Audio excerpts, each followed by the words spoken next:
Hai, Assalamualaikum warahmatullahi wabarakatuh dan selamat sejahtera. Jumpa lagi kita hari ini untuk kita sambung membincangkan buku teks tahun 1 KSSR Makan. Okey, untuk kali ini bermula dengan episod kali ini bilangan 10 sains ini, saya akan membincangkan buku teks ini bersama-sama dengan buku aktiviti sekali. Maksudnya dengan kita membincangkan buku teks, kita akan sekali dengan buku aktiviti supaya senang untuk kita lihat buku aktiviti apakah kena mengenanya dengan konten yang kita belajar dekat buku teks. Okey, hari ni kita masuk ke muka surat 37. Gunakan deria sepenuhnya. Okey, jadi untuk permulaannya dia akan cerita, dia akan bagi kita satu gambar berkenaan dengan satu keadaan yang gelap. Okey, bekalan elektrik terputus. Linda tidak dapat melihat di dalam gelap. Nampak kat bilik dia ni ada kegelapan. Maksudnya tak ada cahaya lah. Jadi Linda ni terkapai-kapai nak cari barang. Namun begitu, dia masih boleh menggunakan deria sentuhan untuk mencari lampu suluh. Maksudnya, masa dia nak cari lampu suluh, sebenarnya lampu suluh tu ada depan dia ni kan. Tapi dia tak boleh nak nampak sebab gelap. Jadi dia tak boleh guna deria penglihatan, maka dia cuba menggunakan cara lain iaitu dia menggunakan deria sentuhan.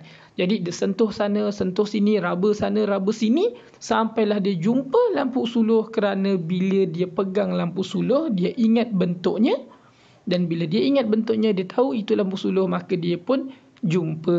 Okey, dalam kes ni dia nak cari lampu suluh, jadi dia guna deria sentuhan. Sebab apa? Sebab lampu suluh tak ada bau, dan dianya boleh dinilai dengan sentuhan sajalah. Kalau dia ada bau lagi senang, boleh guna deria bau kan. Tapi untuk masalah ini dia nak cari lampu suluh, guna deria sentuhan saja. Okey, mengapakah Linda tidak menggunakan deria lain untuk mencari lampu suluh? Macam saya cakap tadilah, contohnya nak guna deria bau, bukannya ada bau lampu suluh tu kan. Kalau nak guna deria bunyi, deria apa tu, pendengaran contohnya. Kalau nak guna deria pendengaran, mungkin dia boleh cari handset ke kan, handset adik dia yang tertinggal ke, jadi dia boleh cuba call pakai handset dia. Macam tu. Jadi tengok pada keadaan. Jadi keadaan sekarang dia nak cari lampu suluh. Lampu suluh tu tak ada mengeluarkan bunyi, tak ada mengeluarkan cahaya, dan dia pun tak boleh nampak, dan lampu suluh tu pun tak bergerak-gerak. Jadi deria yang boleh digunakan adalah deria sentuhan sajalah. Okey, untuk masalah dia tu lah. Okey, ini soalan kebat. Bagaimanakah Linda mengetahui objek yang disentuh ialah lampu suluh? Okey, macam mana dia boleh tahu tu lampu suluh? Dengan cara dia merasa bentuk lampu suluh itu kan. Dia merasa bentuk lampu suluh itu. Okey, kita tengok dekat sini ada buku aktiviti halaman 27. Okey, sekarang kita pergi dekat buku aktiviti halaman 27. Okey ni kita tengok halaman 27. Okey, ini gunakan deria sepenuhnya. Ini adalah soalan dalam buku aktiviti awak. Okey, saya rasa memang semua dapat buku aktiviti kan, sama dengan buku teks. Jadi awak pun boleh buat semakkan di sini. Okey, gunakan deria sepenuhnya. Warnakan kotak deria yang boleh digunakan dalam situasi yang berikut. Okey, dalam buku aktiviti ini dia kata situasi 1 adalah keadaan gelap. Okey, kita jangan terpengaruh sangat dengan buku teks tadi. Dalam buku teks tadi dia nak cari lampu, tapi untuk yang ini dia tak cakap dia nak cari apa.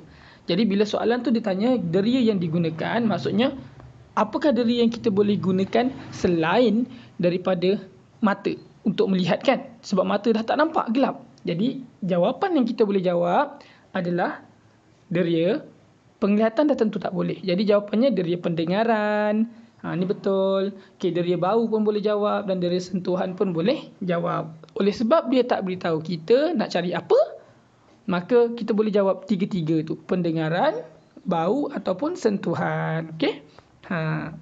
Kalau nak jawab salah satu pun boleh, nak jawab dua pun boleh, nak jawab tiga pun boleh, asalkan jangan jawab deria penglihatan, kerana deria penglihatan tidak dapat digunakan keadaan gelap kan. Okey, settle yang pertama. Kemudian yang kedua, situasi yang kedua, saya tidak boleh menghidu makanan ini kerana selesema. Jadi dia dah tak boleh guna deria bau, hidung dia tak boleh guna. Jadi ada deria lain lagi, deria yang boleh digunakan. Okey, nak guna deria apa? Jadi deria bau tu kita dah pangkas siap-siap lah. Maksudnya deria bau ni jangan jawab. Okey, Jadi kita boleh guna deria penglihatan, boleh guna deria rasa, boleh guna deria sentuhan. Semua boleh. Nak tengok pun dah tahu kan benda tu rasa dia macam mana, sedap ke tidak kan. Tapi cuma tak tepat lah. Kadang-kadang kita tengok makanan tu macam sedap tapi tak sedap. Tapi sekurang-kurangnya bila kita tengok adalah selera kan. Jadi deria penglihatan boleh digunakan. Deria rasa pun deria rasa kita boleh guna. Kita tak boleh bau, kita rasalah dengan lidah. Kan, dan deria sentuhan juga boleh digunakan. Kita pegang lembutnya kek ni contoh kan, jadi kita tahu kek tu lembut tanpa kita bau, kan, tanpa kita rasa pun kita boleh tahu. Jadi jawapan yang kita boleh jawab adalah deria penglihatan, deria rasa dan deria sentuhan. Deria bau jangan jawab. Okey, warnakanlah jawapan yang kita pilih tadi. Okey, nampak info guru kat bawah? Jawapan murid boleh lebih daripada satu. Maksudnya awak nak jawab banyak mana pun boleh, asalkan jangan jawab deria bau. Okay. Alright. Jom kita pergi sambung kembali kepada halaman buku teks tadi. Okay. Kita pergi kepada muka surat 38. Okay. Mari uji. Kenali objek. Okay. Alat dan bahan, penutup mata dan juga kotak yang mengandungi beberapa objek. Ini senang saja. Okay. Seronok aktiviti ni kalau bermain di rumah. Okay. Aktiviti ini dilakukan secara berpasangan. Awak boleh je sebenarnya nak main berempat pun, berlima pun boleh. Okay. Langkah-langkahnya yang pertama, tutup mata dengan penutup mata kita. Kemudian kita ambil objek daripada kotak, kita buat pemerhatian ke atas objek tersebut. Teka dan nyatakan objek tersebut. Maksudnya dalam kotak, contoh je kan awak ada kotak mainan banyak kan, awak letak mainan banyak, awak letak dalam satu kotak dengan adik awak tutup mata dia. Lepas tu gaba-gaba tarik, ni apa benda? Ini anak patung, ni apa benda? Ini anak kucing. Contohlah kan. Tapi takkanlah anak kucing nak letak dalam tu kan. Okey, ini apa? Ini buku, ini apa? Ini bateri. Kan seronok. Jadi siapa yang paling betul banyak, dia lah yang menang. Itu contoh lah. Jadi kat sini kalau awak buat aktiviti ini menarik untuk awak bermain bersama adik-adik awak. Okay. Soalan, apakah deria yang tidak digunakan dalam aktiviti ini? Apa deria yang kita tak guna ni? Kita pakai penutup mata. Deria apa kita tak guna? Deria apa? Deria penglihatan. Okay, deria penglihatan. Deria penglihatan. Okay. Dapatkah kamu meneka objek tersebut dengan tepat? Dapat tak? Dia tanya awak, kalau awak buat dapat tak? Mestilah dapat kan? Kan? Mengapa? Kerana kita mengenal bentuk objek. Contohlah, ini contohlah kalau saya buat, saya dapat teka sebab saya kenal bentuk objek tu macam tu. Jadi bila saya rasa, saya sentuh, saya dapat lihat dan saya dapat teka dengan betul. Itu contohlah. Okay? Jadi awak pun kalau awak tak dapat, awak cakap kenapa? Saya tak dapat teka. Kenapa? Sebab bendanya sama je, bentuk dia 4 segi je semua. Contoh. Boleh juga.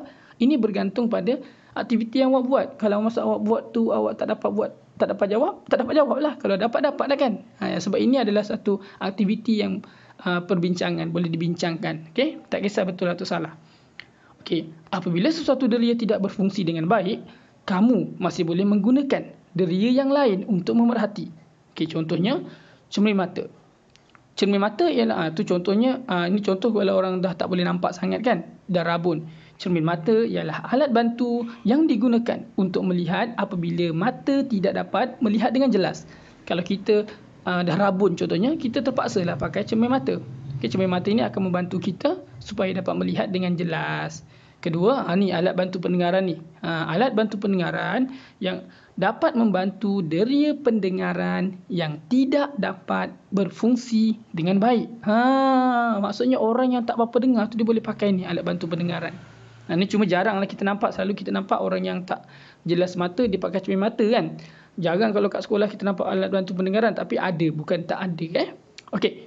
Jadi info guru menjadikan beberapa objek di dalam kotak sebelum memulakan aktiviti seperti pen penanda, kunci, pensel, permainan lembut dan sebagainya. Elakkan memasukkan objek yang melibatkan deria rasa lah. Maksudnya janganlah kalau cikgu-cikgu nak buat aktiviti ni atau awak nak buat aktiviti ni kat rumah, janganlah awak letak benda-benda yang deria rasa. Janganlah letak, takkan nak rasa dengan lidah. Habis tu kalau kita tarik tu rupa-rupanya bukan makanan, kita tarik tu batu, kita nak rasa juga. Tak eloklah gitu kan. Jadi bahan-bahan yang kena sediakan oleh cikgu-cikgu nanti adalah bahan-bahan yang biasanya lembut lah, yang tak bahaya dan juga tak melibatkan deria rasa. Okey, jadi jom kita pergi kepada buku aktiviti halaman 28. Okey, 28. Alat bantu. Okey. Alia tidak dapat melihat objek jauh dengan jelas. Ibunya, Puan Fatimah, membawa Alia berjumpa dengan doktor mata. Bagaimanakah keadaan mata anak saya, doktor? Dia tanya kan. Doktor dia duduk je kan. Kata, apakah masalah yang dihadapi oleh Alia? Sebenarnya Alia ni kenapa agak-agak? dia tak nampak dengan jelas. Sebenarnya dia adalah rabun. Masalahnya adalah Alia tidak dapat melihat dengan jelas ataupun Alia rabun. Okey, yang pertama kita jawab sama ada Alia tidak dapat tidak dapat melihat dengan jelas, ataupun kita boleh cakap Alia rabun jauh. Sebab kalau dalam ayat ni dikata Alia tidak dapat melihat objek jauh dengan jelas kan. Kita dekat situ Alia rabun jauh. Dapat Alia rabun jauh. Soalan kedua. Ting ting. Apakah deria yang tidak berfungsi dengan baik pada Alia? Deria apa? Deria apa? Deria penglihatan. Deria penglihatan. Okey? Yang ketiga, apakah alat yang dapat membantu mengatasi masalah Alia? Jadi kalau deria penglihatan tak berfungsi, Alia tak boleh lihat jauh, apa yang kita nak pakai? Teropong. Teropong tu kalau orang yang mata dia tak sakit pun kena pakai juga kalau nak tengok benda jauh kan. Teleskop kan. Jadi jawapan dia adalah cermin mata. Jadi untuk membantu mengatasi masalah Alia, alatnya adalah cermin mata. Boleh dapat Alright, jom kita sambung seterusnya. Buku teks. Okay. Mari ulang kaji. Jom kita ulang kaji balik. Okey, ni saya akan pergi go through laju sikit sebab ni cuma ulang kaji. Ingat balik semula bab ni. Biasanya ulang kaji ni dah nak ujung-ujung lah ni kan, bab kan. Okey, namakan bahagian tubuh yang berkaitan dengan deria yang berikut. Bahagian tubuh. A ni apa? Dia nak bahagian tubuh, dia tak cakap deria kan. So jawapan dia dia kata bahagian tubuh yang berkaitan dengan deria berikut. Jadi ni bahagian tubuh ni senang saja. Lidah. Kan? Lidah. Yang A adalah lidah. B kulit, bukan tangan bahagian tubuh tu kita sebut kulit. Sebab yang ini yang pertama ni, lidah ni adalah deria rasa. Kulit ni adalah deria sentuhan. Yang tiga adalah telinga.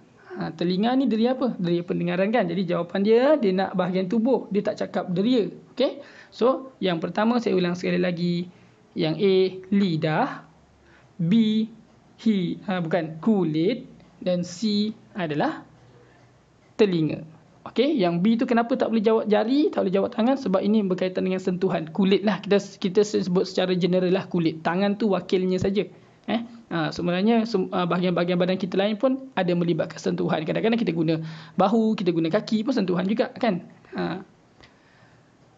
Dapat Alright, yang kedua, nyatakan deria yang ada pada manusia. Ada berapa deria tadi?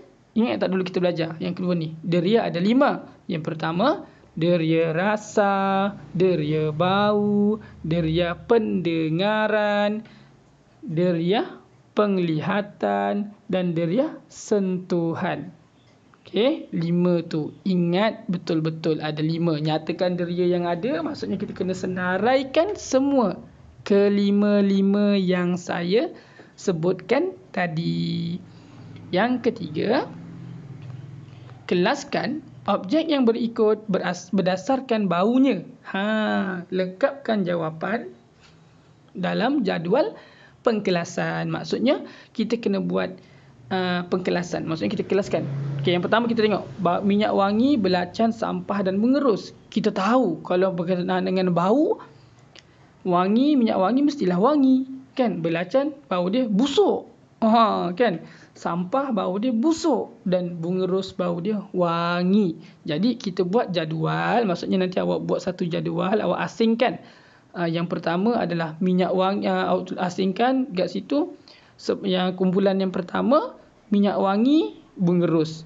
Kumpulan dia wangi. Kumpulan pertama berbau wangi. Bawa dalam kotak tu awak tulis minyak wangi mengerus. Dan awak buat lagi satu kotak di sebelah kiri. Awak boleh guna peta, mungkin boleh guna peta pokok di sebelah kiri awak buat berbau busuk. Awak letak dalam tu belacan dan juga sampah. Jadi awak buat 2 kumpulan. Saya ulang sekali lagi. Mula-mula awak buat objek. Awak turunkan ke bawah, bahagi 2. Kumpulan yang pertama minyak wangi mengerus, kumpulan yang berbau wangi, dan kumpulan yang kedua berbau busuk, sampah dan belacan. Okey, simple mudah, boleh dapat dengan bimbingan ibu bapa insya-Allah ataupun guru-guru, insya-Allah awak boleh dapatlah insya-Allah cara dia. Okey. Yang keempat, apakah Deria yang dapat digunakan untuk membantu kamu semasa berada di dalam gelap. Apakah deria yang dapat kita gunakan? Nak bantu dalam gelap tadi, banyak kali dah ulang kan. Kita tak boleh guna deria penglihatan dah. Jadi kita boleh jawab deria pendengaran, deria bau dan deria sentuhan. Deria rasa pun boleh. Contoh kita nak makan nasi kan, lepas tu kita tiba-tiba black out. Kita rasa ni nasi ni ni kita boleh rasa juga, cuma agak bahayalah. Jadi boleh jawab deria sentuhan, deria rasa, deria penglihatan dan juga deria pendengaran. Bukan, deria sentuhan, deria rasa, deria bau dan deria pendengaran. Jangan jawab deria penglihatan. Okey? Alright. Ni ada kebat kat sini.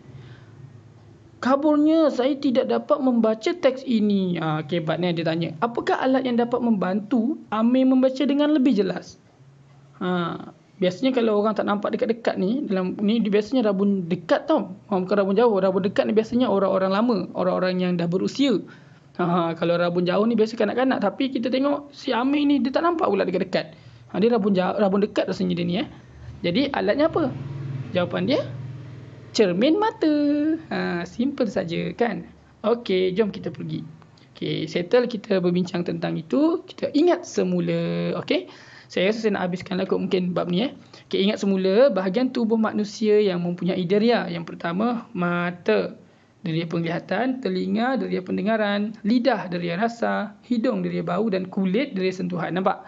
Dia walaupun dia kadang-kadang gambar tangan tapi dia akan sebut kulit. Okey, kulit tu deria sentuhan. Saya rasa dah banyak kali ulang, insya-Allah awak ingat. Okey. Deria yang dapat digunakan untuk mengenal pasti dan mengelaskan. Deria dapat digunakan untuk mengenal pasti dan mengelas objek. Nak kelaskan objek, nak kenal pasti, nak buat aktiviti mengelas, kita guna deria. Selalunya deria penglihatan lah kan. Sebab kalau nak tengok dalam gambar buku, deria penglihatan saja. Kalau deria bau, deria rasa boleh juga bila kita buat aktiviti. Okay? Cermin mata ialah alat yang dapat membantu deria penglihatan yang tidak berfungsi dengan baik. Kalau kita rabun jauh atau rabun dekat, kita perlu menggunakan cermin mata. Jadi itulah alatnya. Bantuan untuk kita melihat. Okey. Rekreasi sains. Okey, buku besar. Okey. 1. Dapatkan gambar foto bahagian tubuh yang berkaitan dengan deria, label dan nyatakan kegunaan bahagian tubuh tersebut. Okay, macam dalam gambar ni, contoh bahagian tubuh badan deria saya kan, bahagian tubuh dan deria saya. Kemudian kita buka, kita tulis mata. Saya melihat menggunakan mata. Saya boleh bezakan warna, saiz dan bentuk dengan mata kan. Dia kata label dan nyatakan kegunaan, kemudian hasilkan sebuah buku besar. Ini pun awak boleh buat aktiviti ini di rumah, seronok bila awak buat, awak bolehlah guna untuk adik-adik awak. Sebab murid-murid yang budak-budak kecil biasa dia suka benda-benda yang besar. Jadi awak boleh siapkan dan awak boleh bagi adik awak baca kan. Lagi-lagi kalau yang ada baby kan. Besar mata, ada seronok tengok gambar dan tengok tulisan ataupun buku yang besar, bahan maujud kan. Alright, saya rasa sampai muka 40. Kita tengok kejap ada tak yang kita perlu bincangkan di buku aktiviti. Okey dah, sampai situ saja, tak ada Alright, jadi saya rasa sampai situ saja untuk penerangan kita pada hari ini. Okey, insya-Allah kelas akan datang kita akan masuk tajuk baru, iaitu unit yang baru, unit 5 haiwan. Nak tahu apa benda cerita tentang haiwan ni? Jangan lupa teruskan subscribe dan nantikan video terbaru daripada saya. Okey, assalamualaikum dan selamat sejahtera.